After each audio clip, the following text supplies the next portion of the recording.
এই সরকার যেদিন যায় তার দুই মাস আড়াই মাস আগে বলেছে যে আপনারা দোয়া করেন, আল্লাহ ডাকেন। কি করব? আল্লাহ ডাকে কন, আল্লাহ দোয়া করেন, আল্লাহ এই জাতিকে, এই দেশকে জালিম খুনির হাত থেকে আপনি বাঁচান। তখন আমি আমিন খুশি। শেখ হাসিনার কথা, এই দেশকে জালিম খুনির হাত থেকে বাঁচান। তাহলে ওই দোয়া কবুল যদি আল্লাহ করে থাকে, আমাকে কারো দোষ আছে? কতক্ষণ রে 15 আগস্ট মিলাদ হলো বাগমারাত, এক হুজুর কইছে, মাবুদ বঙ্গবন্ধুকে যারা সপরিবারে হত্যা করেছে তাদেরকে জান্নাতুল ফেরদৌস দিয়ে দাও। আমার মতো লোক থাকলে খুঁজে পড়তে নই। সাইদির জন্য দোয়া করে মসজিদের ইমামতি কাছে, হ্যাঁ ভগবান। আর ওই যে দোয়া করছে, ওই দোয়া আমরা করলে ফাঁসি, এই রোডতি ফাঁসি দিল। ওই রৌমারির শিক্ষা প্রতিমন্ত্রী বড় জুয়ান, তাই কথা, আল্লাহ বঙ্গবন্ধু জাতির জনককে জাহান্নামের উচ্চ মর্যাদায় স্থান দিয়ে দাও। কে তুর্কের দোয়া কবুল হলে আমরা কর্মগিরা, আমার মাথা চলে না রে। তার মানে আবার পদ্মা সেতু উদ্বোধনের সময় একটা লোক কোরআন পড়ছে, বুঝছেন? ওই কোরআন যদি খালি কোনো বক্তা পড়লো হয়নি, একদিন পেপারিং করে মাইকিং করলো হয়নি ওরা। হ্যাঁ কথা বল না গা, হাই রে আল্লাহ রে। তোরা মনে করছিস যে হুজুর এগুলো কয়? আরে একটা মাদ্রাসার হুজুর, এই শহর দিকে জামিল, কারবালা, কি সুন্দর। এই মাদ্রাসাগুলো যদি না থাকতো, জাতি অন্ধকার কবরের মতো বাস করত। একটা মাদ্রাসার ছাত্র, একটা শিক্ষক দোয়া কুন্নুতে 14টা ও আছে, 14 জায়গায় প্রিমিয়ামের মতো সেট করতে গিয়া ওই মাদ্রাসার ছাত্রকে গলার রগ শুকিয়ে গেছে। তারা ছায়া চিন্তা চামড়া গুছে এই দান খয়রাত রোজার মধ্যে জাকাত ফেতরা আদায় করে কি কয়, দোকানদারের কাছে যায়, দোকানদারের কাছে না 500 টাকা চাইলে দোকানদার চোখ বড় বড় করে, কিন্তু তোর কয়েক কোটি টাকার দোকান, তুই 2000 টাকা মেরে দে। আমি দেখেছি 100 টাকা চাইছি একদিন দোকানদার, এই হার্ডওয়ার্সের দোকানত, এই আপনার এদের কি কয়, এদের বিএটিতে মার্কেট নাই, এই সিরাত মাহফিল হলো না ভাই সেন্ট্রাল স্কুলে, এক দোকানদার খালি মিলের মানুষ বলে আমার কি শ্রদ্ধা করে চা কিনে, ওর কাছে যায় 100 টাকা 500 টাকা চাচ্ছি, উই এমন ওর মুখের সিয়ারা করছে মনে হয় আরো 1000 টাকা দিয়ে ফেরত দেয়।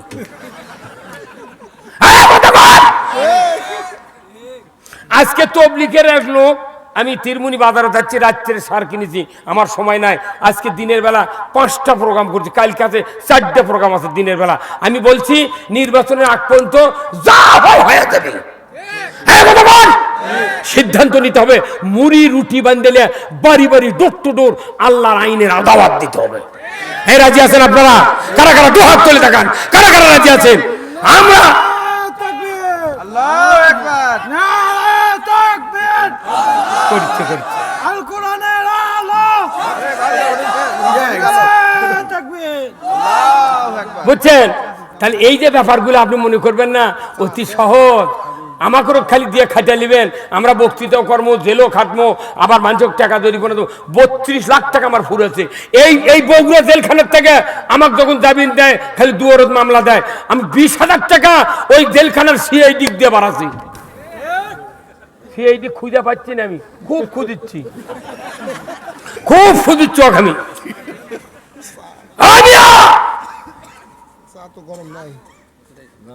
এদেশে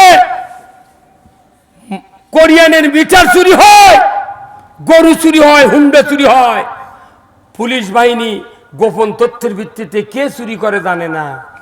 জামাত বিএনপি 10-12 জন মানুষ একখান দিয়ে বসে কোরআনের কথা আলোচনা করলেই কয় গোপন তথ্যের ভিত্তিতে জিহাদি বই সহ ককটেল বানানোর সরঞ্জামাদি সহ গ্রেপ্তার করতে সক্ষম হয়েছে। এত সক্ষম কোনটি থেকে হয়েছে জানিস? এই জিহাদি বই কোরআন ছাড়া বাংলাদেশে নয়, তাম পৃথিবীতে এত বড় জিহাদি বই পৃথিবীর কোথাও নাই। আমাদের মতো জাতীয় ভাই কিছু ওরকম তেল তেলা গোয়েন্দার মানে আমাদের বিরুদ্ধে এই অঘটন ঘটায়ছে। ইসলাম বিজয়ের কাজ প্রত্যেকটা ইমানদারের উপর করা ফরজ। এই ফরজ ইবাদত নামাজের চেয়ে দামি, রোজার চেয়ে দামি, দান খয়রাতের চেয়ে দামি, মসজিদের মাদ্রাসার চেয়ে ইসলাম বিজয় করা দামি। এদেশে যদি ইসলাম বিজয় থাকতো, ওই জামিল মাদ্রাসার মুহতামিম যিনি, ওনার বেতন হতো 4 লাখ টাকা মাস। ওখানে সরকার চাল দিবে, তাদের লেখাপড়া দেবে। যাদের পায়ের নিচে ফেরেশতার পাকা বিছে দেওয়া হয় তারা কোনো ভিক্ষা করবে? যারা মানুষের উপকার করে, ইসলাম বুঝায়, তারা ভিক্ষা করে মাদ্রাসা চালায়। আর যারা জাতির অকল্যাণের কাজে নিয়োজিত তাদেরকে বাস দিয়ে নিয়ে যায়, বাস দিয়ে থুয়ে যায়। ইসলাম যদি বিজয় করলে যে ফল, এটা যদি হুজুররা আমরা বুঝতাম। এই মাদ্রাসা, যত মাদ্রাসা আছে এদেশে 60,000-এর মতো ইবতেদায়ী মাদ্রাসা আছে, কোনোদিন মঞ্জুরি হলো না। 60 বছরে তারা 3 বার করে মাস্টার মরে গেছে, এখনো বিল পায়নি। আর প্রাইমারি ঢিঙ্গা দিয়া মঞ্জুরি আছে, কথা কন না গা মায়না? ওগুলার বিচার কে করবি? এগুলো তো কেউ কয় না, খালি করতে তুমি এই দাও ওই দাও। জান্নাতি, জান্নাত কি তোর বাপের মনে আছে? এই যে মরদ রে, এবার তোর নাম কিরা?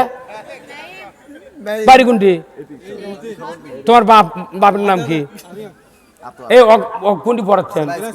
হ্যাঁ, জেলা স্কুল কি পড়ে কি হবে? জেলা স্কুল পড়ে কি মাথা সারা নেবে? টাকা না থাকে আমি জাতির থেকে নিয়ে ডক্টর ইউনিভার্সিটি টাকা নিয়ে দেবো।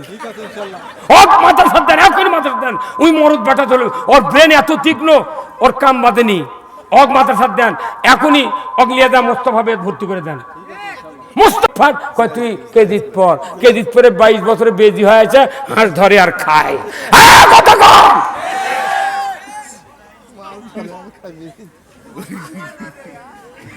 কে ভাই বেদার হচ্ছেন আপনারা?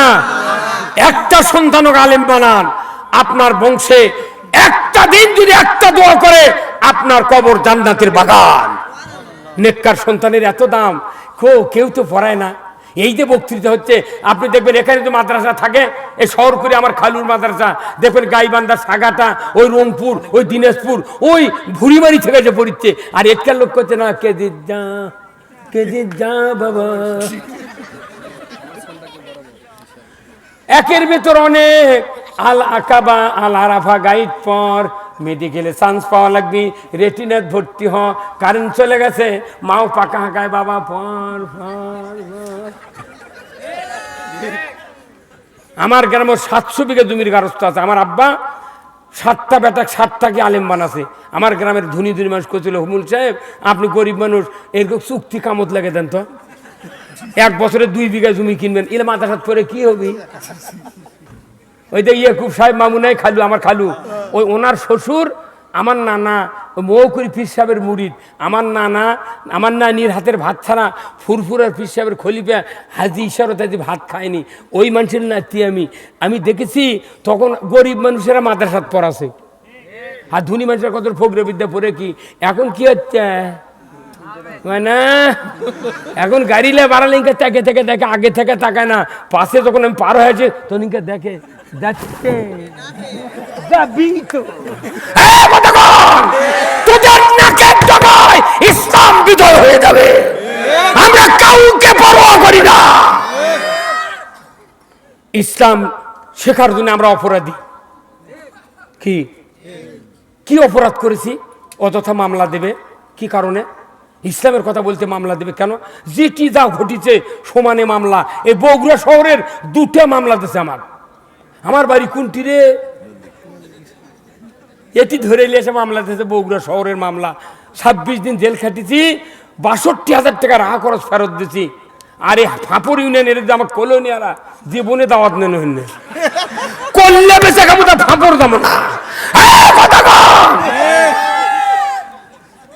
আহারে রাজ্জাক চেয়ারম্যান করছে, হুজুর মিথ্যার লামসাম মামলা দিছি, 2 দিনের মধ্যে বাইরে হয়ে যাবেন। আমি কোন আল্লাহ, এর তালে বোধহয় এরই সুযোগ, এরই কিছু আছে আছে আছে। আমাকে এক জায়গায় মসজিদ বাইর করে দিয়েছে। আমাকে বহু লোক বলছে এই রুহুল এই যুক্তিবাদী কোরআন বানিয়েই কয়, কেন নবীর সময় পারেনি সূরা কাউসারের মতো একটা বানাবে, আর আমাকে করছে কোরআন বানিয়েই কয়। আমি লেখাপড়া করে এগুলো করেছি, তোরা এগুলো তহমত দিচ্ছ, কারণ মানে আমাকে কোরআনের কথা বলবে দেবে না। এতে মেজবা নামে একটা ছেলে আছে এই রেলগেটের, এটি আবার বক্তৃতা দিয়েছে 100 বার যা, 2-3 জন বক্তা ধরে কষে, এই তুই এগুলো করছ, তুই খুব পারবু। এই মেজবাগ কত রে, এ তোর বাপ মরে গেছে, তোর নানার বাড়ি আছে এটি পগুইল চিন্তা করছেন? কোরআনের কথা কলি রাজাকার, জঙ্গি, সন্ত্রাসী, আর যাই কোরআনের বিরুদ্ধে কথা কয় তাই মন্ত্রিত্ব পায়। তো টাগলা মুরাদের মাথা আবার ফ্যান ভাঙ্গা বলুক, হ্যাঁ কথা কয়। ওরা কয় বুদ্ধিজীবী যারা, তাদের মাথার কোলে উকুন লুকানের জায়গা নাই।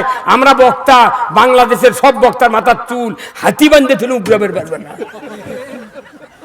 আমার কয় তুরকে বুদ্ধি কম, যার মাথার কিছু নাই তারই বলে বুদ্ধি বেশি। আসিস না গায়, আয় বুদ্ধি কাকা আছে না আছে দেখে। হ্যাঁ কথা কন। আমিয়া আজকে জাতিকে কোরআনের কথা যারাই বুঝায় তাদের বিরুদ্ধে তহমত লাগায়। কালকে থেকে দেখবেন এখানে বলবি ওই বক্তা কিছু গান চলুরা। আমরা বলেছি ভাই এখন আদায় উদয় বন্ধ, এখন ইসলাম বিজয় হয় যাক, এলে মসজিদের ইমামক আমরা 70,000 টাকা করে বেতন দেবো, মুয়াজ্জিনের 1.5 লাখ টাকা বেতন। মসজিদের তুর্কের কোনো উন্নয়ন করা লাগবে না, সরকার মোট দিয়ে দিবি। যত টাকা মারা খায় ওগুলো যেগুলো দিয়ে টাকাই টানবে পারবে না। একদিনে 2 ট্রাক চাউলের দামিল মাথা সার দেবো, 15 দিন পর আবার 2 ট্রাক। তুই কি খাবো? খাতো খা। কথা বলে গেলে এখনো ওয়ার্ডে, ইউনিয়নে 9টা ওয়ার্ড, 400-র মতো ভিজিএফ কার্ড আছে ইউনিয়ন প্রতি। আমি তো চেয়ারম্যানের রাস্তা থাকি, আমার এলাকার চেয়ারম্যান চতুর্দিকে খুব ঝাঁকি। আমরা দেখেছি প্রত্যেকটা গরিব মানুষের বউ লেজা ভোটের খরচ ঘন্টার পর ঘন্টা দাঁড়াতে হয়। আবার ওই 6 ধারা চাউলের কাঁধে চাউল দিল, সাথে সাথে ওটি চাউল কেনার পার্টি আছে, ই আবার চাউল বেচিচ্ছে। তখন চেয়ারম্যানকে বলতে হবে মেম্বারকে, এ ভাই তুমি এই চাউল বেচলে গে, তোমার খাওয়ার জন্য দিছি। তখন যদি কয় না মোটা চাউলে ভাত খাই না, তাহলে তুই চাউল লিচু লিচু আর কাঠ পাবো না। এই কথা কইলে উই আর চাউল বেচবে না, ওটাই খাবি। তাহলে তুই যেহেতু মোটা চাউল খাওয়ার অভ্যেস নাই, তাহলে গরিব মানুষকে এই চাউলের ভাত খাবি, তাকে কাঠ দেবো। কিন্তু এখন দলীয় লোক 300 কাটলায় একটা ইউনিয়নে, আর ওই অন্যান্য মানুষ 2-3 করে দেয়। চেয়ারম্যান কয় তুই 4 দিলি। ওই দলীয় লোকগুলো কাঠ বিতরণ করে ওকে পকেট খরচের জন্য দেয়। 20 বিঘা জমির গারস্থ, তাই বৃদ্ধ ভাতা। মাথায় লস, আমার শুনে মাথায় লস। 20 বিঘা জমির গাছ তুই ভাতালি তুগা, আর তুই তো বাঁচা দেখতে ফকির হলু রে। এ বলু রে কি আল্লাহ এইগুলি নিট অ্যান্ড ক্লিন পরিষ্কার করতে গিয়া ওমরের মতো রাজত্ব দরকার। তাছাড়া বক্তৃতাতে কিছু হবে না ভাই। আপনারা যারা ধান লাগান, জমি লাগান, শহরের লোক তো জমি যারা আবাদ করেন না, একটা জমির ধান লাগালে 5 দিনের মধ্যে রিপিট দেওয়া লাগে। কেউ যদি রিপিট না দেয় ঘাস হবে। অন্য একটা লোক বুদ্ধি দিয়েছে, যদি ঘাস না তোলেন কিংবা ঘাস না মারার ওষুধ দেন, তাহলে আপনি এক কাজ করেন, ওই 10 দিন পর পর 10 কেজি করে ইউরিয়া দিবেন। আচ্ছা কোন তো ওষুধ নাই, ঘাস তোলা নাই, 10 কেজি করে ওষুধ সার যদি 10 দিন পর পর দেয়, কাটার সময় ধান পাবি কি পাবি? আমাদের দেশে 54 বছর ধরে যত সরকার এলো, 17টা প্রধানমন্ত্রী হচ্ছে, ডক্টর ইউনুসেফ দিয়ে 18 জন। এরা যাই ক্ষমতার গেছে তাই ঘাসের বিচি বুনিছে, সুদের বিচি, চুরির বিচি, জানার বিচি, দুর্নীতির বিচি, অকামের বিচি, এগুলো বিচি বুনে মানে বাংলাদেশে 17টা সরকারের ঘাস বুনিছে। তাহলে কত কোটি ঘাস বোঝা।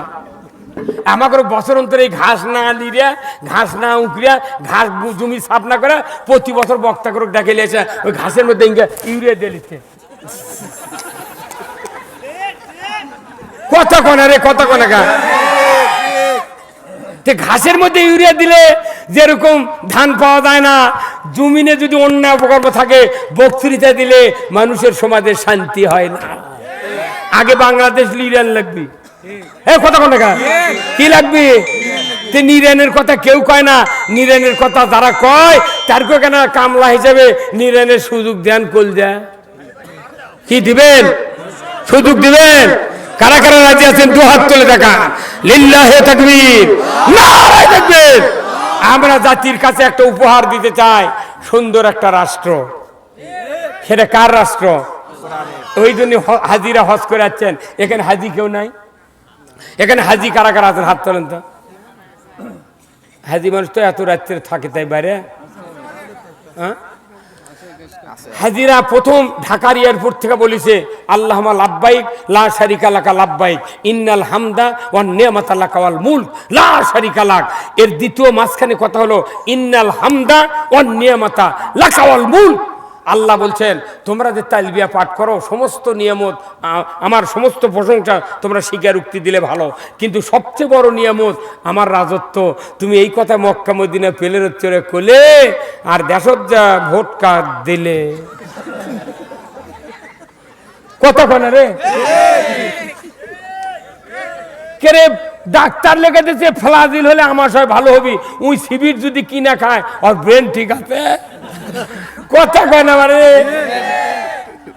আহা, এই সহজ জিনিসটা কেন বোঝে না? কোরআনের প্রতিটা কথা বলতে বলতে আমরা যদি সারা জীবন যদি অক্লান্ত পরিশ্রম করি, দুটো আয়াতের অর্থ আমরা বুঝাতে পারবো না, কথা ঠিক কিনা?